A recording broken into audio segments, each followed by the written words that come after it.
پاش کۆتایی هاتنی و مۆڵەتی کە بەلایەنە پەیوەندیدارەکانیاندا بوو، عەریزە نووسەکانی سلێمانی مانگرتنیان لە کارەکانیان ڕاگەیاند و دەشڵێن تا بەدەمەوە هاتنی داواکارەکانیان مانگرتنەکەیان ناشێنن.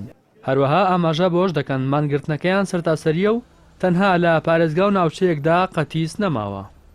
ئێمە وەکو عەریزە نووسەکانی دانووسی سێمانیەک، من وەکو نوێنەری عەریزە نووسەکان کە 42 ساڵە خزمەتم لێرە ناڕازی دەرەبڕین بەرامبەر ئەو کۆمپانیایی کە ئێستا ئەوێ خۆرخی مەوزوعەکە بکا گەگوایە ئەکرێ بە ئەلێکترۆن.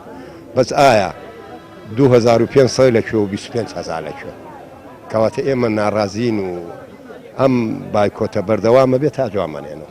نانا هەمووی بە ئاکرێتەوە و بە هەولێرتەوە و بە دۆکتەوە و بە زاخۆی دەلالەوە جارێ خۆیان ئەڵێن و دەربەنی خان و سەیسایق هەمووی.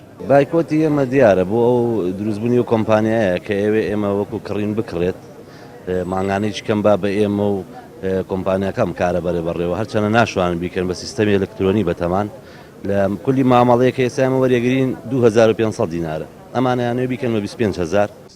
ئەوە هاوڵاتیانەشی کە بە مەبەستی ڕایکردنی کارەکانیان ڕوویان لە عەریزە نووسەکان کردبوو لە پەککەوتنی کارەکانیان نیگەران بوون، بەڵام دەشڵێن ناکرێت نرخی عەریزەیەک لە 2500 دینارەوە بۆ 25,000 دینار بەرز بێتەوە.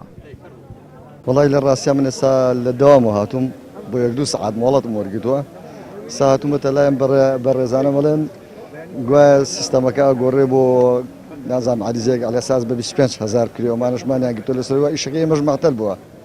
قوربان نەک هەر بارگرانیشی گەورە من ئەڵێم هەر زۆر تەکلیفێکی قورسە لەسەر شانی خەڵک. من بۆ نمونە من وەکاڵێتێکی باوکمم هەیە مانگی 220,000 مانایەت تۆ هەربێ بۆ عەریزەیەکی ئاتیادی 25,000 بیت و بڕی ماشەکەی بۆرگی بێت 7,000 ئەنی نازم چی بۆ بمێنێتەوانێ بە پیاوانە دەستیان خۆش بێەوە ڕاستیکەەوە ماگرتان ڕاگەنەوەن ئەومان قبول نییە 25,000 نار بێ معناییە بەڕاستی. وەڵام من لە کەلارەوەتوم وەکالەیەکم هەیە وەکالەیەکی ڕاتبی 250,000 زیندان سیاسی على أساس ما كسكر أنفال الشهيدين والله إلى كلارو بيعني ساعة شاشاتهم بتكسيش ساعتهم تيربوا عريزة بوم ناكن الله والله بود ناكن وتاك ساعتي مرة السعيدي قال لەبەرامبەردا وتەبێژی وەزارەتی دادی حکوومەتی هەرێم بە پەیامی ڕاگەیاند ئەو عەریزە نووسانە کارمەندی وەزارەتەکەیان نین و هەر بڕیارێک بدەن بڕیاری تایبەتی ژیانی خۆیانە.